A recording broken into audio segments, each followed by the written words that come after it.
한 주간 잘 보내셨습니까? 여러분을 사랑하고 축복합니다. 오늘 말씀은 추수의 때를 준비하라 라는 제목으로 오늘 하나님의 말씀의 은혜를 나누도록 하겠습니다. 우리 같이 한번 따라하겠습니다. 추수의 때를 준비하라. 추수의 때를 준비하라, 이 제목으로 말씀을 드릴 때에 우리가 생각할 것이 있습니다. 그것은 뭐냐면 바로 이 말씀입니다. 사람이 무엇으로 심든지 그대로 거두리라 라는 말씀입니다. 추수의 때가 되었을 때에 사람들은 수확을 통하여 열매를 거두죠. 그런데 그 열매가 하루아침에 이루어진 열매가 아니라는 것입니다. 지금껏 살아왔던 모든 순간에 대한 결정체, 마지막 내 마무리에 대한 결말이라는 얘기입니다. 그 결말은 한순간으로 만들어지는 것이 아니라 내가 살아왔던 모든 순간들, 내가 무엇을 심고 이 땅에 살았는지에 대한 결과물이라는 겁니다. 마지막 때에 추수 때가 온다라는 것, 그날에 우리의 인생을 하나님께서 심판하실 것입니다. 그래서 지금 우리가 살아가는 날 동안에 내가 오늘 무엇을 심고 살았는가, 내가 어떻게 지금 살고 있는가를 점검해 봐야 된다라는 거예요. 우리는 때로는 삶 가운데 우리 주어진 그런 임무와 또 사명을 가지고 살아가는데 그것을 잃어버리고 살 때가 많아요. 때로는 내가 잘못이 있음에도 불구하고 간과할 때도 많고 내 안에 죄악이 있음에도 불구하고 지나칠 때도 많이 있습니다. 그러나 오늘 말씀에 말하고 있습니다. 스스로 속이지 말라. 내가 죄 지었을 때에 하나님 앞에 죄 지었습니다라고 정직하게 고백하는 것은 하나님이 원하는 바입니다. 그러나 우리가 회개하지 않는 이유는 내 자신을 속이는 것입니다. 괜찮다고, 이 정도면 다른 사람도 다 하는 것이라고 우리 자신을 속이게 됩니다. 그러한 속임은 어떠한 일이 벌어집니까? 하나님을 업신여기는 일이라고 말하고 있는 거예요. 우리 자신을 속이지 말아야 됩니다. 하나님이 보지 않는다고, 내 눈에 보이지 않는다고 업신여기면 안 됩니다. 사람은요, 무엇으로 심든지 그대로 거두게 된다라는 사실이, 마지막에 추수 때가 있다라는 것은 마지막에 우리의 열매를 보시겠다라는 말씀입니다. 오늘 이 갈라디아 6장 7절의 말씀, 무엇으로 심든지 그대로 거두게 된다라는 이 말씀을 마음판에 새기시고 오늘의 말씀을 들었으면 좋겠습니다. 자, 오늘 지난번부터 시작해서 계시록을 쭉 이렇게 설교를 해왔습니다. 핵심은 바로 이겁니다. 666이라는 바벨론, 666이라는 단순히 숫자를 얘기하는 것이 아니라 영적인 숫자, 바벨론, 세상 나라에 대한 영적인 짐승의 사단의 숫자라고 얘기합니다. 그래서 바벨론이라는 것은 단순한 어떠한 그런 세상 가운데 돌아가는 그것을 얘기하는 것이 아니라 사단이 통치하는 세상을 얘기하는 것이죠. 그래서 세상 가운데 정치나 경제나 문화나 교육을 바라보게 되면 다 그런 사단의 바벨론 666의 시스템으로 지금 다 돌아가고 있다라는 거예요. 그래서 세상 가운데 정치는 하나님을 위해서 기쁘게 하는 것이 아니라 자기 자신에 대한 어떤 유익을 추구하기 위한 정당이라고 말이에요. 그래서 사실 기독교인들은요, 우냐 좌냐 진보냐 보수냐 여기 패러다임에 빠지면 안 돼요. 우리 하나님은 우리를 통하여 원하는 것은 결국 하나님 나라가 어떻게 이루어질 것이냐, 하나님의 정치, 하나님의 통치, 그것을 우리가 따르고 있느냐를 묻고 있는 것이지 우로 속했느냐 좌로 속했느냐 여기에 빠지면 안 된다고 말이에요. 우로 속한 사람은 좌를 욕합니다. 좌에 속한 사람은 우를 욕하지요. 그런데 결국 사단이라는 자가 그 모든 걸 준 거예요. 그래서 좌우를 줌으로 말미암아 서로가 옳다라고 얘기하고 서로 싸우게 만드는, 결국 하나님을 잃어버리고 서로 싸우다가 결국 하나님에 대한 정치, 하나님의 통치를 잃어버리는 삶을 살아갈 수가 있다라는 거예요. 물론 우리가 우쪽으로 바라볼 때 하나님의 어떤 그리스도의 사명과 그런 기독교에 대한 어떤 정치적인 도움을 줄 수 있는 가능성은 있습니다. 그러나 우쪽에서도 기독교인 정신이 없는 것도 많이 있습니다. 이민자를 생각하고 약자를 돌봐주는 그러한 정책은 또 좌쪽에 많이 있기도 합니다. 그러나 좌쪽은 또 자유주의에 속했기 때문에 또 하나님에 대한 어떤 보수적인 의미도 잃어버릴 때도 있죠. 그래서 우리는요, 좌냐 우를 따질 것이 아니라 정말 하나님이 다스리는 나라, 하나님이 원하는 것이 무엇인지를 바라봐야 우리 666의 바벨론의 세상과 14만 4천이라는 하나님 나라에 대한 그러한 기준과 분별을 할 수가 있다라는 거예요. 좌로나 우로나 치우치지 말고 하나님만 바라볼 수 있는 저와 여러분 되길 주의 이름으로 축원합니다. 그래서 666이라는 그 바벨론의 나라는 모든 정치와 경제와 교육과 문화가 다 그 사단에 대한 어떤 그 정치, 그 통치에 맞물려지도록 살아가게 되어 있어요. 그래서 항상 이득을 원하고 사람을 계속해서 돈으로 물질적인 것으로 계속 끌고 갑니다. 그런데요, 결국에는 이러한 모든 바벨론의 666의 세상은 열매를 맺어가는데 그 열매는 오늘 본문 가운데 읽어보면 결국 심판과 고통으로 그렇게 우리에게 나오고 있다라고 얘기를 하고 있는 것입니다. 하나님 나라 14만 4천은요, 이런 세상 나라에 자기 인생을 심는 것이 아니라 하나님의 통치, 하나님의 뜻, 하나님의 말씀에 순종하게 되는데 여기도 열매가 맺어집니다. 좋은 열매, 나쁜 열매가 맺어지듯이 14만 4천에게는, 하나님을 믿는 자들에게는 좋은 열매를 맺게 되는데 이 열매에 대한 근본적인 그 선물은 무엇이냐? 안식이라는 것입니다. 안식. 안식이라는 것은 하늘나라에 영원토록 쉴 수 있는 평안을 얘기합니다. 여러분, 세상의 정치나 경제는 계속해서 우리를 쉴 수 없도록 계속해서 우리를 그렇게 시간이 없게 바쁘게 돌아갑니다. 계속 돈 벌어야 된다, 계속 주권을 잡아야 된다, 권력을 잡아야 된다, 명예를 가져야 된다, 우리를 쉬지 못하게 만든다 그 말이에요.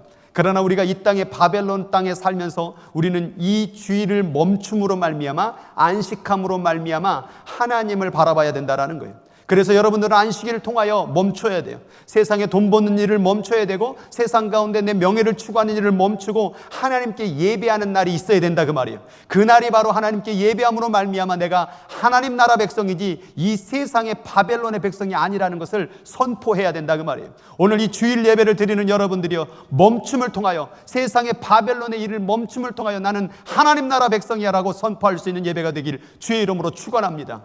그래서 우리는 멈춰야 돼요. 그런데 일주일에 한 번만 멈추면 되겠습니까? 아닙니다. 하루를 보낼 때도 멈추는 시간이 있어야 돼요. 내가 바쁘게 돈만 버는 인생이 아니라, 세상 가운데 쾌락만 즐기는 세상이 아니라 내가 하나님께 기도하는 시간이 있어야 돼요. 개인의 예배, 가정의 예배가 있어서 그 예배가 뭡니까? 세상에 대한 것을 멈추고 하나님께 집중하는 시간이라 그 말이에요.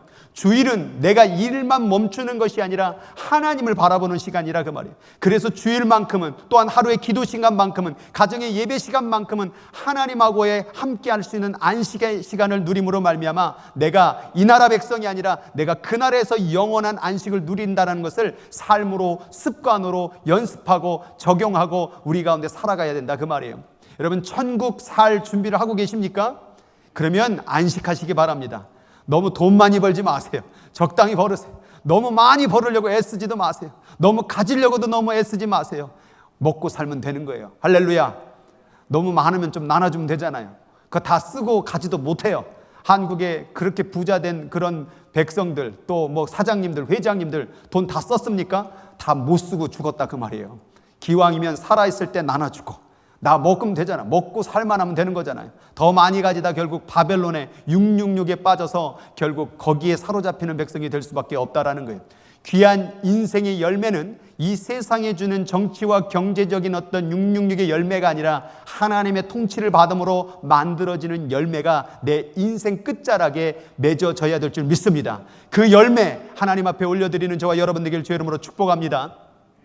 이제 추수 때가 오늘 본문 가운데 말씀하고 있습니다.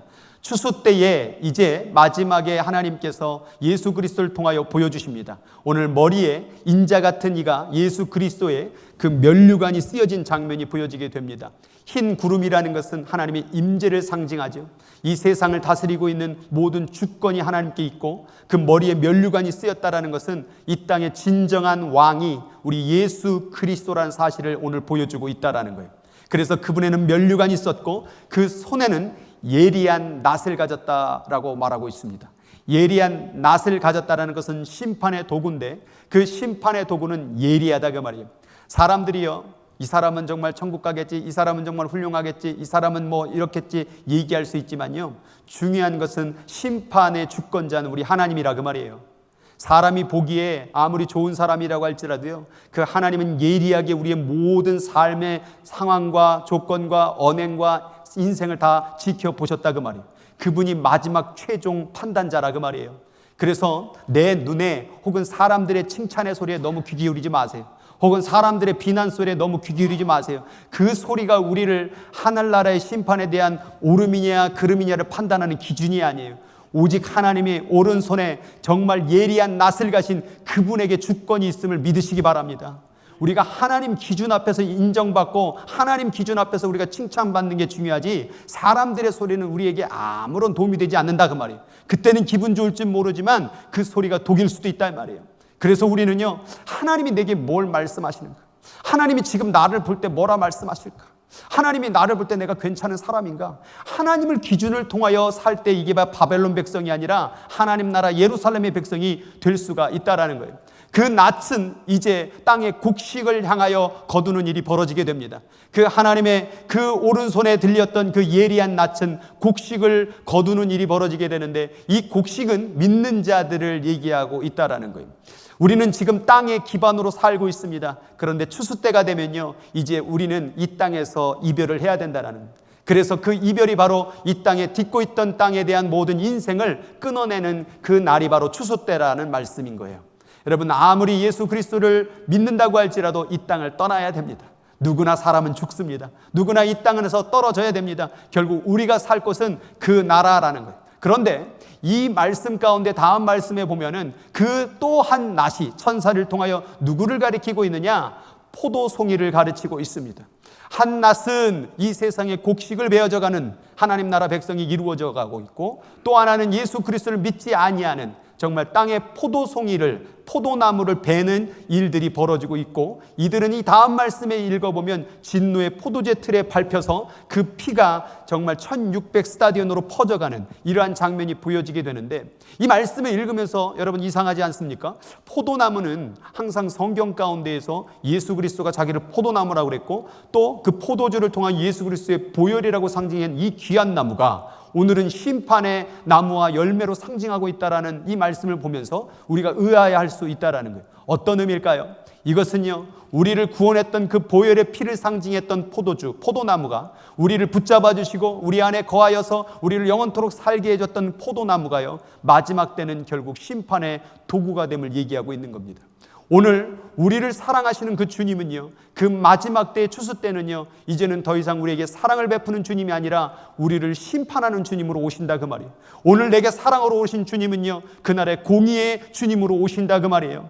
지금은요, 공의의 하나님 예수 그리스도가 공의를 가지고 우리를 대하시는 것이 아니라 사랑으로, 은혜로 우리를 대하시기 때문에 우리가 예배를 드릴 수가 있는 거예요. 만약 공의로 지금 우리 주님이 우리를 만나 주신다면요, 우리는요 예배를 드릴 수가 없어요. 어떻게 우리가 예배를 드립니까?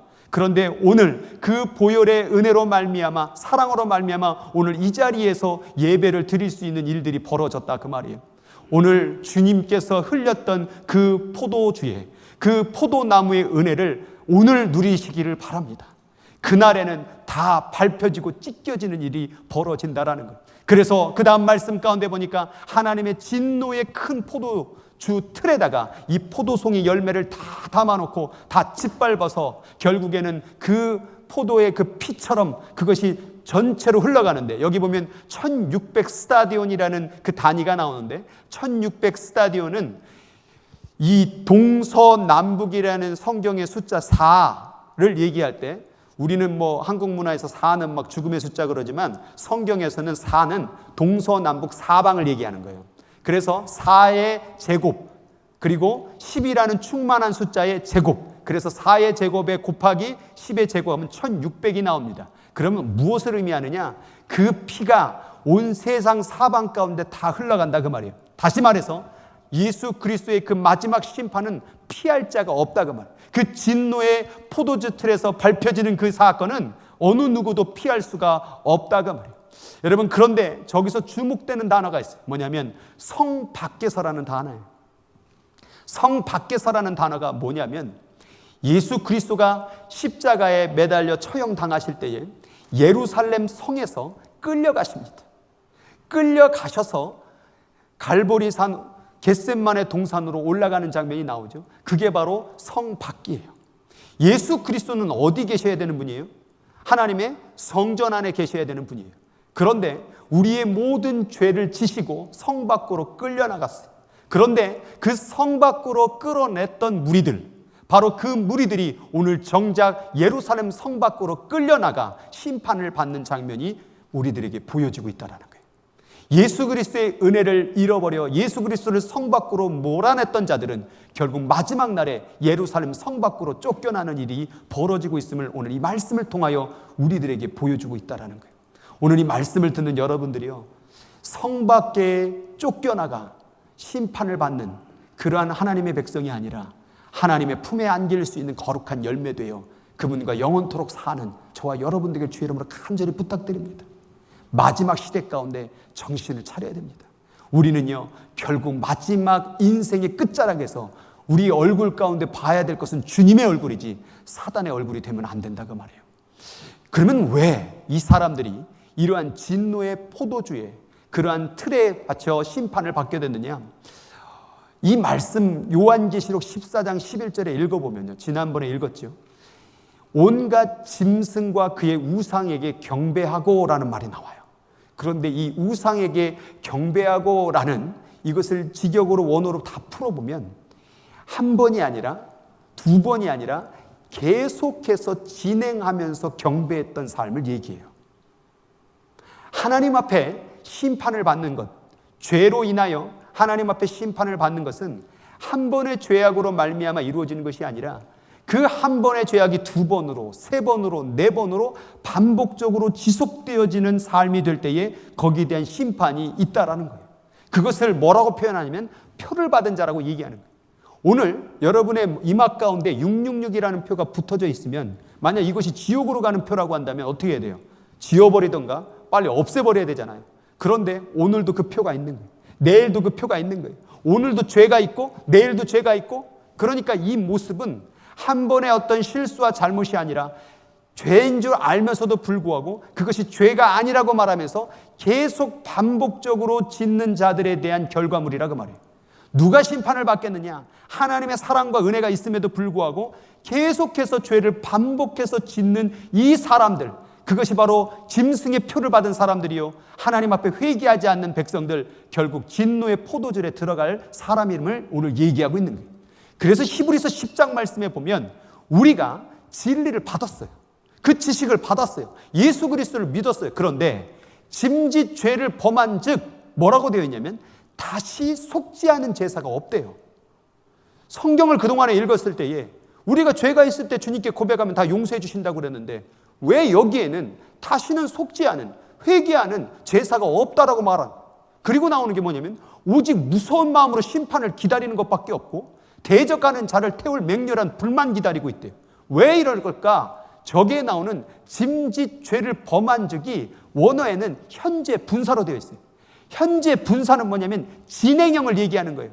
한 번 죄를 짓는 게 아니라 죄인 줄 알면서도 계속 진행하여 죄를 짓는 사람은 다시는 속지 않은 죄가 없다는 그 얘기예요.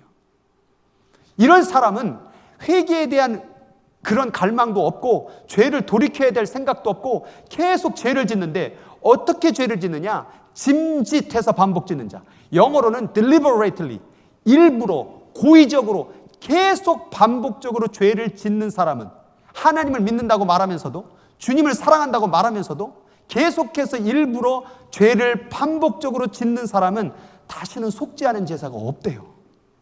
그럼 아까 진노의 포도주의 틀에 들어간 사람은 한 번의 죄악을 얘기하는 것이 아니라 일부러 반복적으로 죄악으로 끝까지 회개하지 않고 그렇게 간 사람들에 대한 심판을 얘기하고 있다는 거예요.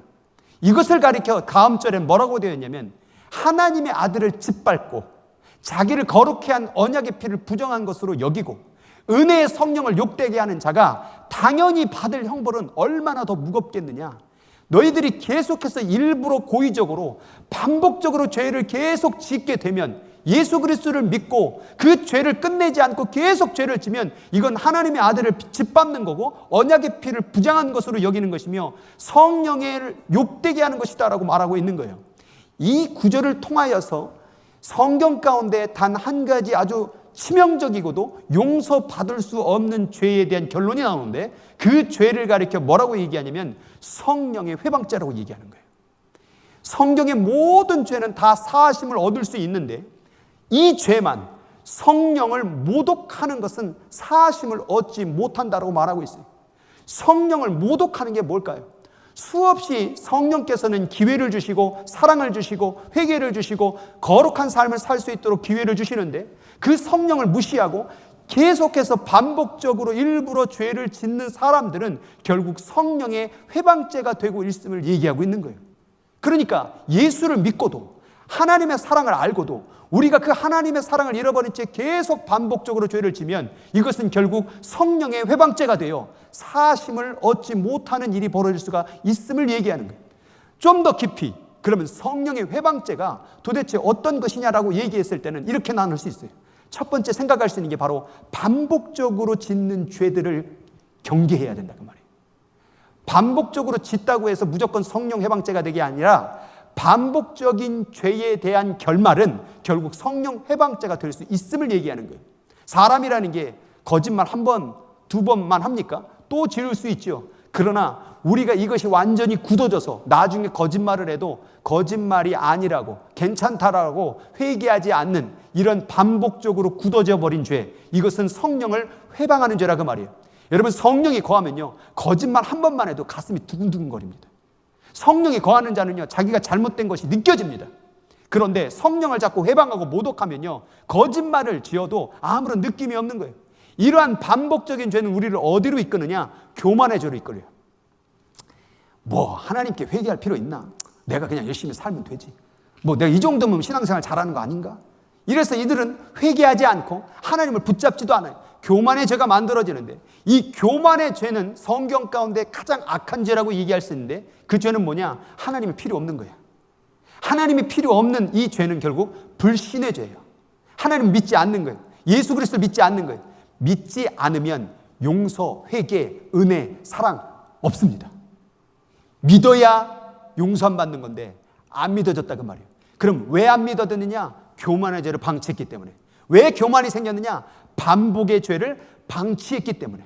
결국 이 반복의 죄, 교만의 죄, 불신의 죄는 단 한 가지의 죄를 향하여 결론이 질 수 있는데 그 죄가 뭐냐? 하나님의 사랑을 버린 죄는 용서받을 수 없다.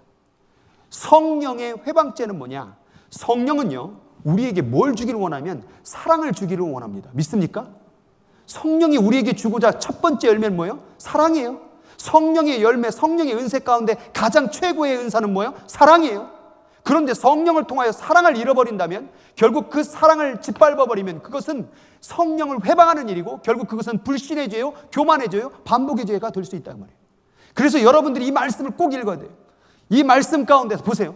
내가 하나님의 인자하심과 너를 인도하여 회개하심을 알지 못하여 그의 인자하심, 사랑하심이죠. 그의 용납하심과 길이 참으심을 풍성함을 멸시하느냐? 그의 사랑이 우리 가운데 주어졌는데 그걸 멸시하면 어떻게 된대요? 다만 내 고집과 회개하지 않은 마음을 따라 진노의 날, 곧 하나님의 의로우신 심판이 나타나는 그날에 임할 진노를 네가 지금 쌓고 있대요. 하나님의 사랑을 잃어버리고 하나님의 사랑을 버리게 되면 마지막 날에는 결국 뭐냐? 하나님의 진노의 날에 그 심판을 내가 지금 재촉하고 있다는 걸 얘기하고 있는 거예요. 그럼 이 세상에서 가장 무서운 죄가 뭐냐면 하나님의 사랑을 버린 죄예요. 그 지금 신부의 영성 사순절 특별 기도 하고 있잖아요. 저만 하고 있어요? 하고 있죠? 네. 제목 뭐 하고 있어요 요즘에? 구호를 말해보세요. 제가 신부 영성 시작할 때 구호 시작. 네, 지금 말 안 하시는 분들은 안 온 거예요. 인터넷도 안 오고 현장에도 안 온 거고. 하나님은 나를 사랑해. 나도 하나님을 사랑해. 여러분, 하나님이 나를 사랑해. 나도 하나님을 사랑해. 죄를 지을 때마다 이 고백 한번 해보세요. 죄송스러워요. 거짓말할 때마다 이 고백을 한번 해보세요. 너무나 하나님 앞에 미안해요. 내가 주님을 위해서 아무것도 한 게 없는데 하나님이 나를 사랑한대요. 그리고 그 사랑으로 말미암아 내가 하나님을 사랑할 수 있는 그러한 자격을 주신 거예요. 하나님이 우리를 사랑하지 않으면요 우리가 하나님을 사랑할 수가 없어요. 너희가 하나님을 사랑하는 것이 아니요 하나님이 먼저 너희를 사랑하셨습니다. 내가 주님을 사랑할 수 있도록 하나님이 내게 사랑을 알려주신 게 하나님이 나를 사랑해요. 하나님이 나를 사랑하니까 그 사랑을 알으니까 내가 주님을 사랑하게 될 수 있었던 거예요. 그런데 반복된 죄, 교만의 죄, 불신의 죄, 하나님의 사랑을 버린 죄로 말미암아 네가 그 하나님의 사랑하심과 용납하심과 길이 참으심을 멸시하느냐? 그러면 용서가 없어. 죄 씻음이 없어. 우리가 죄 씻음을 받을 수 있는 것은 하나님의 사랑밖에 없어. 그 사랑을 잊어버리지 말아야 돼라고 로마서에 말하고 있는 거예요. 여러분, 성령이 그래서 하는 일이 이거예요. 딱 한 가지. 같이 말씀 읽겠습니다. 시작. 우리에게 주신 성령으로 말미암아 하나님의 사랑이 우리 마음에 부음받음이. 여러분, 성령이 뭐 하는 일이 많은 것 같죠? 솔직히 말하면 딱 한 가지의 본질적인 것, 하나님의 사랑 부어주고 싶은 거예요. 그런데 하나님의 사랑을 부어주고 싶은데 성령의 회방죄가 뭐예요? 하나님의 사랑을 버리는 거라고. 필요 없다 이거 말이에요. 내가 할 수 있다고. 내가 충분히 나는 바벨론의 세상에서 먹고 잘 살고 있다라고. 여러분, 그렇게 사는 삶은 결국 하나님의 사랑을 잃어버리는 죄요, 결국 성령의 회방죄가 될 수 있고, 하나님의 사랑을 버리고 성령을 회방하게 되면 용서할 길은 없다. 그래서 항상 우리들 신앙생활은 무엇을 조심해야 되느냐? 하나님의 사랑을 잃어버리는 것을 조심해야 돼요. 오늘도 한번 다시 고백합시다.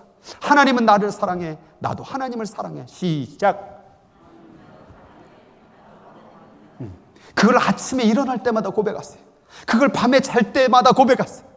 무엇으로 구원받으려요? 우리가 무엇으로 하나님 앞에 천국에 가고 무엇으로 열매를 드릴 거예요? 너희가 내 안에 거하고 내 말이 너희 안에 거하면 너희가 열매를 맺는다고 그랬잖아요. 그 열매도 하나님의 사랑이 우리 가운데 거해야 열매를 맺는 거예요. 우리 가운데 하나님의 사랑이 거했다라는 건 뭐가 임한 거예요? 성령이 임한 거예요. 성령이, 그러니까 열매가 맺어지게 되는 거죠. 우리의 힘으로 맺을 수가 없는 거예요. 성령과 성령을 통한 하나님의 사랑이 우리를 열매 맺게 한다 그 말이에요. 여러분의 영혼의 양식은 하나님의 사랑이에요. 믿습니까? 하나님의 사랑을 먹어야 돼요. 그래야 영적으로 자라나는 거예요. 근데 하나님의 사랑을 못 먹으면 피폐해져요. 낙심해요. 실망해요. 여러분 마음 가운데 지금 부정적인 감정들, 화나고 열받고 미워하고 외롭고 답답하고, 이 모든 부정적인 감정들은 결국 하나님의 사랑의 양식을 먹지 못했기 때문에 그런 거예요. 인간으로 살 때도 사랑 못 받아봐요. 외롭죠, 답답하죠, 화나죠, 열받죠. 똑같아요. 인간은요, 사랑을 먹지 못하면 죽어요. 왜 자살합니까? 아무도 날 사랑 안 해, 나도 날 사랑 안 해. 그럼 죽는 거예요, 사람이. 그런데 오늘 여러분 가운데 다른 인간들이 다 사랑하지 않더라도 하나님이 나를 사랑한다고 한다면 오늘 살아나는 거예요. 죽고 싶을 때, 가슴이 터질 것 같을 때에 여러분을 사랑하고 있는 그 하나님의 사랑을 받아들이길 바랍니다. 하나님이 나를 사랑해. 니들이 뭐라고 한들 하나님이 날 사랑해. 그리고 나도 그 주님을 사랑해. 이 고백만 여러분들이 마지막까지 진실하게 외친다면 구원받지 못할 사람 한 명도 없습니다.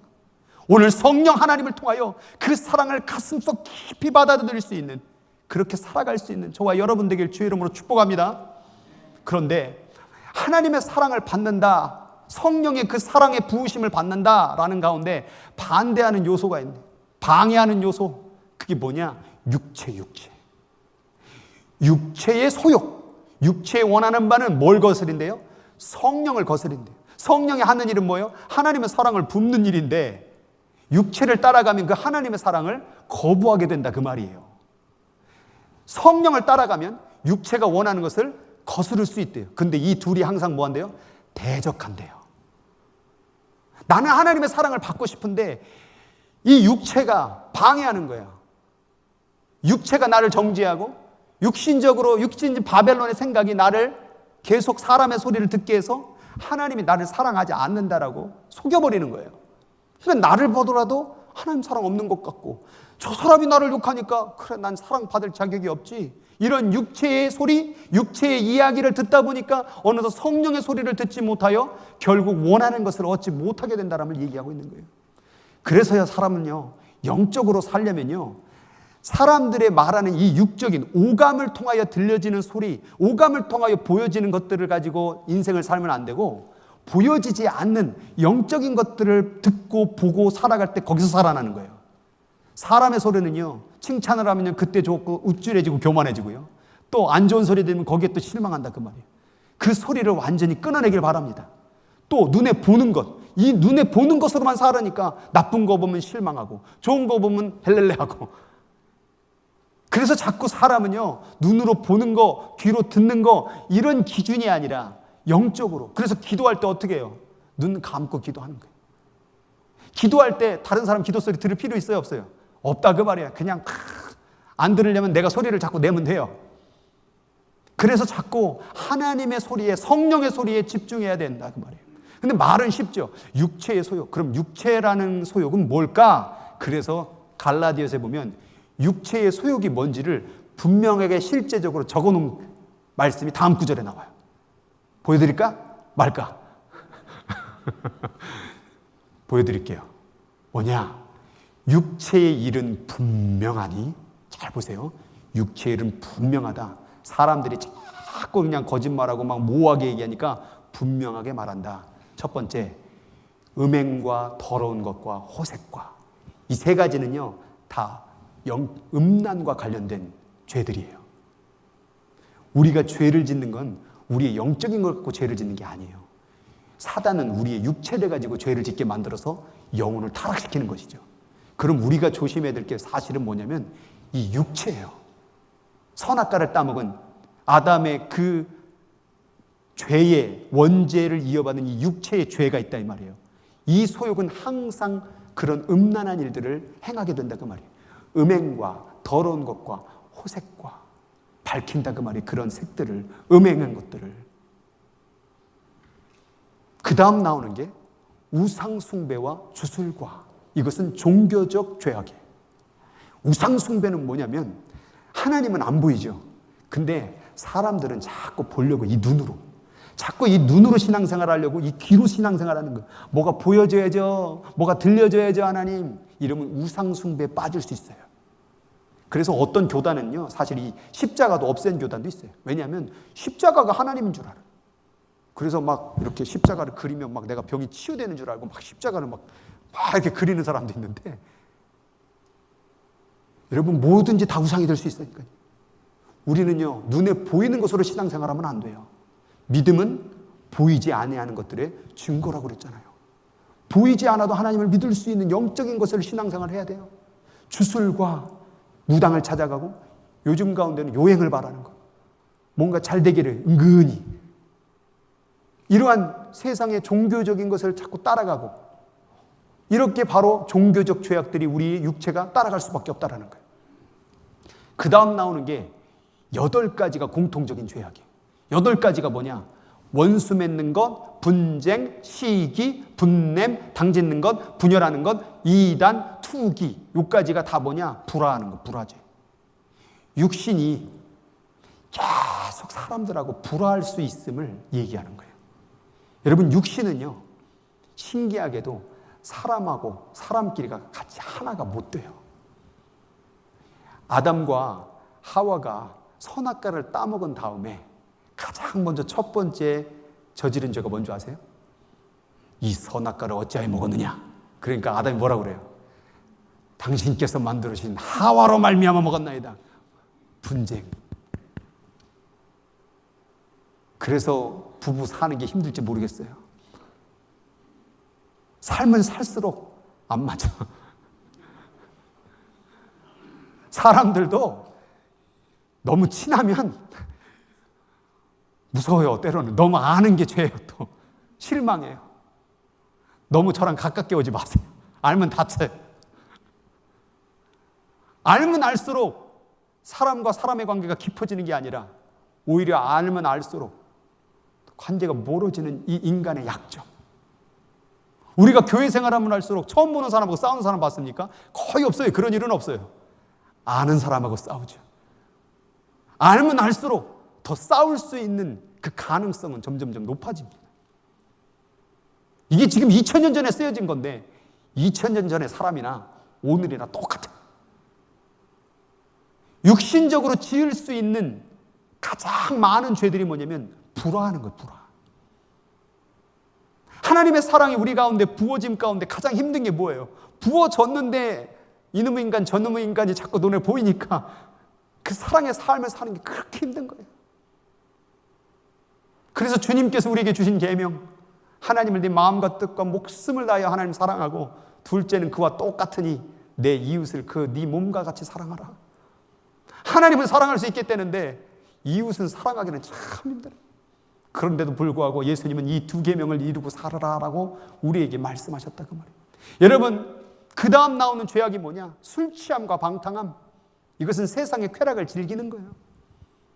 자기가 하고 싶은 대로, 자기가 원하는, 육신이라는 자체는 항상 즐기기를 원해요. 그래서 그 즐기기를 원하는 것은 우리를 어디로 끌고 가느냐? 중독으로 이끌어간다 그 말이에요. 그러면 여기서 이 말씀을 읽어가면서 여기서 여러분 난 여기 하나라도 죄 지은 게 없다라고 말할 수 있는 분 있으세요? 여기 뭐 살다 보면 원수 맺기도 하고 싸우기도 하고 시기도 했고 미워하기도 했고 세상 가운데 촥 취하기도 했고 뭐 나는 뭐 한 잔은 안 취하는 거니까 괜찮아 이렇게 타협하면서 한두 잔 먹고 나 아직 안 취했다고 10잔 먹었는데 아직도 안 취했다고 그렇게 타협하면서 홀짝홀짝 마시고 왜 자꾸 땅 쳐다봐요? 마시는 거 아니에요 지금?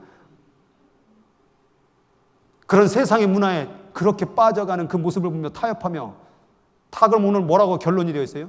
이런 일을 하는 자들은 뭐라고 되어 있어요? 하나님의 나라를 유업으로 받지 못할 것이에요.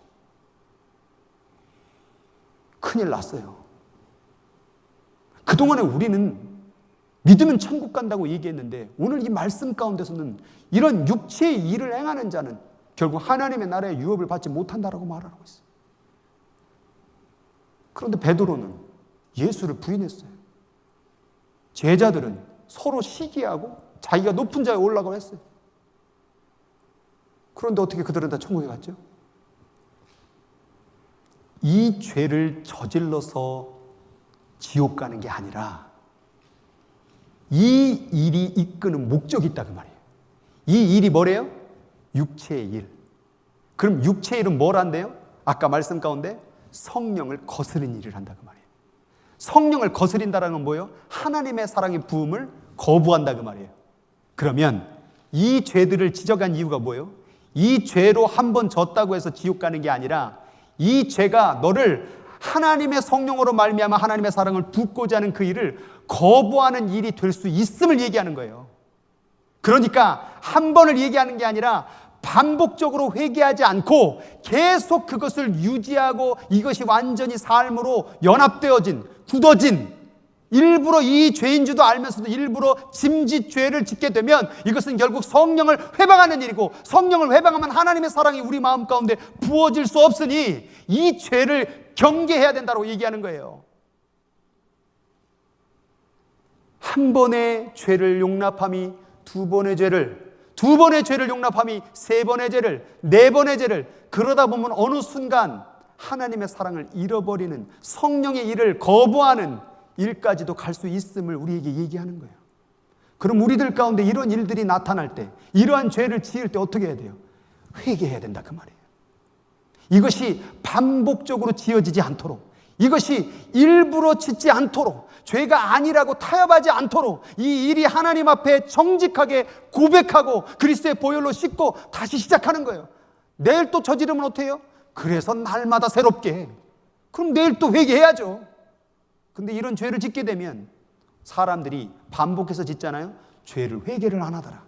그런데 반복해서 죄를 짓는 것을 회개하지 않으면 그것은 성령 회방죄로 가는 길목에 있다 그 말이에요. 그래서 우리들 가운데에서 거짓말 하나, 이런 죄 하나, 미움 하나, 시기 하나, 이 마음 가운데 분쟁 하나하나 마음이 일어날 때마다 정직하게 하나님 앞에 회개하고 날마다 새롭게 변화가 돼야 된다 그 말이에요. 그래야 하나님의 나라의 거룩한 신부가 될 수 있단 말이에요. 여기 예수님께서 제자들에게도 말씀하셨어요. 시험에 들지 않게 깨어 기도하라. 저 들지 않게가 빠지지 않게, 함정이라 그 말이에요. 함정에 빠지지 않게 깨어 기도하라. 마음은, 우리의 영은 원하는데 뭐가 약하대요? 육신이 약해. 육신이 자꾸 성령의 일을 방해해. 그러니까 뭐 하래요? 깨어 기도하라. 여러분 여기에 누가 있었어요? 예수님이 있었어요. 예수님이 옆에 있음에도 불구하고 육신의 약함, 나는 약해, 그리고 기도하지 않고 깨어있지 못하니까 예수 그리스도를 배신했다 그 말이에요. 예수님이 옆에 있어도 예수님을 배신한 일이 왜 벌어졌을까요? 육신의 약함 가운데 죄를 짓고 또 짓고 또 짓고. 우리 주님도요, 우리의 약함을 알아요. 약함은 제가 토요일 날 설교했어요. 약함에 이점이 있고 약점이 있는데, 약함의 이점은 내가 오히려 주님을 더 붙잡을 수 있는 기회가 되는데, 약점은 뭐냐면 아무것도 안 해요. 난 원래 안 돼. 난 약해. 난 그렇게 살 수 없어. 약하라는 것은 주님을 붙잡으로 말미암아 거룩한 순종의 삶으로 하나님의 뜻대로 살아라고 나오라고 주신 은혜예요, 어떻게 보면. 그럼 주님 붙잡고 더 하나님 앞에 거룩하게 살아야 되는데, 약함을 붙잡고 난 원래 그래 하고 죄를 짓는다? 이것은 하나님이 원하는 약함의 방향성이 아니라 그 말이에요. 하나님이 원하는 약함의 방향성은 그 약점을 통하여 주님의 사랑을 더 붙잡고 성령 하나님을 더 붙잡아서 시험을 이겨내라, 거룩한 삶을 살아라, 그걸 우리에게 원하는 거지. 약함에 빠져서 죄 짓고 시험 들고 주님 부인하라고 그렇게 주신 약함이 아니란 사실입니다.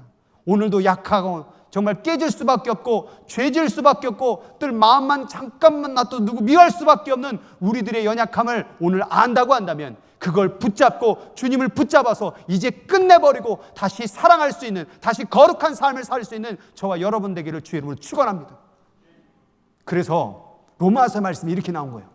너희는 이 세대를 본받지 말고, 이 바벨론 육신의 쾌락과 그런 온갖 간음과 그런 것에 매여져 있는 세대를 본받지 말고 너의 마음을 계속 새롭게 하래요.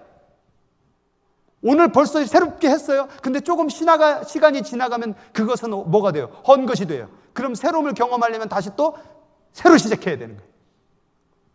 그래서 그런 말이 있어요. 신앙생활을 하려면 작심삼일로 해라. 작심삼일로 해야 돼요. 왜냐하면 우린 또 깨지니까. 그럼 또 다시 결심하는 거예요. 또 다시 새롭게 시작하는 거예요. 그래서 3일마다 자꾸 작심, 아니 그냥 작심 1일로 하세요. 그냥 날마다 작심하는 거예요. 오늘도 어저께 죄짐을 다 잃어버리고 다시 또 도전하고 또 도전하고. 근데 그 변화라는 말이 있어요. 변화라는 것을 다 분해를 해버리니까 두 가지의 단어로 합성어였어요. 연속이라는 단어와 형차라는 단어가 합성어된 게 변화예요. 그러니까 변화가 한 아침에 한 번에 이루어지는 것으로 끝내는 이례적 사건이 아니라 계속 연속해서 형태가 이루어지는 상태, 계속해서 새로워지는 연속의 삶으로 나아가는 상태, 그게 변화래요. 그러니까 변화는 10년 전 혹은 5년 전, 1년 전 사건으로 끝나는 게 아니라 오늘도 변화가 있어야 되고 내일도 변화가 있어야 되고 날마다 새롭게 될 때에, 그렇게 살 때에 육신의 약함을 이겨낼 수 있다 그 말이에요. 하나님의 그리고 선하시고 기뻐하시고 온전하신 뜻이 계속해서 분별하라는 거예요. 하나님의 사랑이 우리에게 있지만, 예수 그리스도의 은혜가 우리에게 있지만, 우리가 그 은혜 가운데 약함에 빠져 있으면 안 돼요. 그 분을 붙잡고 더 나아가야 돼요. 그리고 그 하나님의 사랑이 날마다 부어지도록 성령 하나님을 붙잡고 시험에 들지 않게, 악에 빠지지 않게 기도하고 나가야 된다는 것, 이게 바로 신앙생활이었던 거예요. 그래서 오늘 말씀 가운데에서 본문의 12절이에요. 성도의 인내가 여기에 있다라고 말해요. 인내라는 말이 그냥 참는 걸 얘기하는 게 아니라 믿음이 결국 인내와 같은 거예요. 그런데 믿음이라는 것을 내 인생의 전체로 펼친 게 바로 인내예요. 어제만 믿을 거예요? 아니, 오늘만 믿을 거예요? 내일만 믿을 거예요? 아니잖아요. 어제, 오늘, 내일 다 믿는 게, 이게 바로 인내예요. 그러니까 마지막 시대 가운데 언제까지? 주님 오실 때까지 계속해서 믿음의 삶을 사는 이 인내의 모습이 결국 하나님 나라 백성이라 그 말이에요. 이들은 하나님 나라에 뭘 가지고요? 계명과 예수에 대한 뭘 지키는 자는? 믿음을 지키는 자래요. 근데 왜 계명이 나왔을까요? 계명이 뭐에 해당되는 거예요? 육체에 해당되는 거예요. 그러니까 육체가 그러한 세상의 바벨론의 일들을 하지 아니하고 계명을 지킴으로 말미암아 뭘 하라고? 성령 하나님을 더 마음 가운데 두라고, 하나님의 마음에 그 사랑을 더 부음받으라고 계명을 지키는 거예요. 계명을 지켜서 천국 가는 게 아니라 계명을 지킴으로 말미암아 성령 하나님의 부으심과 하나님의 사랑을 더 풍성히 받아 천국 가는 거예요. 우리가 천국 가는 것은 하나님의 사랑을 믿어서 가는 건데, 그 사랑을 믿는 삶이 바로 계명을 지키는 삶이라 그 말이에요. 그럼 우리가 지금 지켜봐야 될 게 뭐냐면 우리의 행함. 우리의 행함이라는 것이 결국 뭘 얘기하는 거예요? 계시록 말씀 가운데 이제 후반부의 마지막 결론에 가면 19장에 이런 말씀이 나와요. 어린 양의 혼인기약, 이제 결혼할 혼인잔치가 벌어지는데 아내가 뭘 했대요? 준비를 했대요. 그런데 그 준비한 아내에게 빛나고 깨끗한 세마포를 입도록 해요. 이 세마포는 천국을 들어갈 수 있는 티켓 같은 옷이에요. 천국에 가면 모든 이들이 다 세마포를 입어요. 정결하고 깨끗한. 그런데 이 세마포는 뭐라고 말씀하셨냐면 성도들의 옳은 행실이래요. 이것만 읽으면 행해야 천국 간다라고 얘기하는 것 같죠? 아니에요. 행해야 천국 간다라는 게 아니라 육신의 일을 내려놓고 성령 하나님을 통하여 하나님의 사랑을 계속해서 부음을 받은 삶을 사는 사람만이 이 옷을 입을 수 있다 그 말이에요. 믿음이라는 것을 행함이라는 것과 구분시키면 안 돼요. 믿음과 행함은 한 개의 단어예요. 그래서 우리는 우리의 삶 가운데서 자꾸 육신의 일을 하고 있다는 것은 우리의 행함, 우리의 마음 본질 쪽에 그 믿음의 마음이 떨어지고 있음을 얘기하는 거예요. 그 길은 결국 뭘로 가느냐? 성령의 회방죄. 성령의 회방죄는 어디로 향하고 있느냐? 하나님의 사랑을 잃어버리는 곳으로 향하고 있음을 얘기하는 거예요. 그 하나님의 사랑은요, 오늘 내 육신의 약함을 바라볼 때, 오늘 내가 죄 지은 모습을 바라볼 때에 정죄하는 것이 아니라 지금 이 시점에서는 은혜를 주시고 기회를 주셔요. 왜 줄까요? 그 용서해 줄 테니까 앞으로 또 그렇게 살으라고요? 아니에요. 가늠한 여인에게 예수님께서 분명히 보여주셨어요. 나도 너를 지금은 정죄하지 않는다. 그런데 그 다음 말씀이 뭐예요? 다시는 죄를 범하지 말라. 너의 간음을 내가 사랑으로 정죄하지 아니한다. 그러나 너에게 부탁이 있어. 그것을 내 사랑으로 말미암아 다시는 죄를 짓는 반복적인 짐짓죄를 짓는 성령을 회방하는 죄로 가지 말고 거룩하게 살아라. 여러분, 하나님의 사랑을 우리에게 부음받으면 우리를 용서하시고 우리를 천국으로 보내시고 우리를 행복하게 하심이라고 말이에요. 그런데 우리가 하나님의 사랑을 무시하기 시작할 때 우리의 육신의 약함에 빠져요. 요만한 죄악, 요만한 실수, 요만한 약점들. 그런데 그 약점 하나 저질렀다고 천국 못 가고 그런 건 아니에요.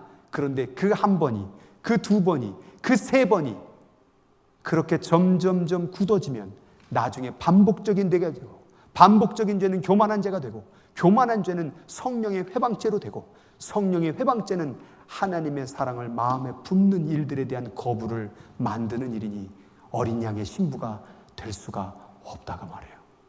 신부에게 가장 중요한 게 뭘까요? 주님을 사랑하는 거예요. 주님의 사랑을 받는 거예요. 그런데 내 육신의 연약함이 그 사랑을 거부하고 있다면 오늘 그 일을 당장 끊어내고 버리고 다시 그 사랑 앞으로 나와야 되지 않을까요? 오늘 이 말씀을 듣는 저, 그리고 듣고 있는 여러분들이요, 우리가 마음 가운데 하나님의 사랑을 품고 성령을 품으면요, 거짓말 하나, 요만한 실수 하나 견딜 수 없을 거예요. 마음이 두근거릴 거라고 말이에요. 그럼 오늘 간단해요. 고백하세요. 내가 죄 지었습니다. 주님의 사랑이 내게 있는데 내가 내 마음대로 살았습니다. 용서해 주세요. 그리고 마음을 새롭게 하여 하나님이 선하시고 온전하신 뜻이 무엇인지 분별하고 시험에 들지 않게 깨어 기도하고 성령 충만하여 살아간다면 그것이 바로 어린 양 신부 세마포의 옷을 입은 하나님의 거룩한 신부가 되는 길이라고 말이에요. 오늘 우리들 마음 가운데서 하나님의 사랑을 잃어버리게 하는 그 육체의 약한 일들, 분내고 화내고 당짓고 미워하고 좀 네 편, 내 편, 혹은 뭐 내 마음대로 하고 세상의 쾌락을 즐기는 그런 모든 육신의 약함을 오늘 이 시간 예수 그리스도의 이름으로 내려놓고 버려버리고 오늘 다시 한번 새롭게 마음을 새롭게 하여 주님의 사랑 앞에 담대하게 나올 수 있는 저와 여러분들에게 주의 이름으로 축원합니다. 버리세요. 왜 그거 아직도 붙잡고 있습니까? 마음 가운데 성령님이 알려주시잖아요. 그거 죄악이라고, 미워하는 게 죄악이라고, 분파 나누는 게 죄악이라고, 혹은 세상의 쾌락을 즐기는 것이 그것이 죄악이라고 알려주시면 버려야죠. 그리고 다시 시작하면 되는 거예요. 오늘 그 예수 그리스도의 그 사랑에 힘입어서 다시 한번 내 인생을, 내 신앙생활을 다시 새롭게 하여서 정말 그날의 혼인 기약이 이르렀을 때에 거룩한 그 세마포를 입고 주님의 거룩한 신부들이 되기를 주님의 이름으로 축원드립니다. 우리 기도하도록 하겠습니다. 오늘 이 시간 가운데 기도할 때에 내 죄악이 무엇인지를 막 찾아내려고 애쓰지 마세요. 오늘 여러분들에게 드릴 명제는 딱 한 가지예요. 하나님은 나를 사랑해. 그럼 나는, 하나님은 당신을 사랑해요. 당신 무엇을 하실래요? 나도요, 하나님을 사랑해요. 그럼 지금 그 삶이 맞는 삶이에요? 지금 그 언어는 맞는 삶이에요? 지금 느끼고 있는 그 감정은 하나님이 주신 맞는 감정이에요? 지금 가진 그 생각은 하나님 볼 때 맞는 생각이에요? 다시 한번 그 사랑의 거울로 나를 비춰보세요. 하나님은 나를 사랑해요. 나도 하나님을 사랑해요. 이 거울을 통하여 나를 보게 하시고 잘못된 것, 육신의 약한 모든 것들은 내어버리고 다시 하나님의 사랑을 회복하는 자 되게 하여 주옵소서. 이것이 오늘 우리가 기도해야 될 제목일 줄 믿습니다.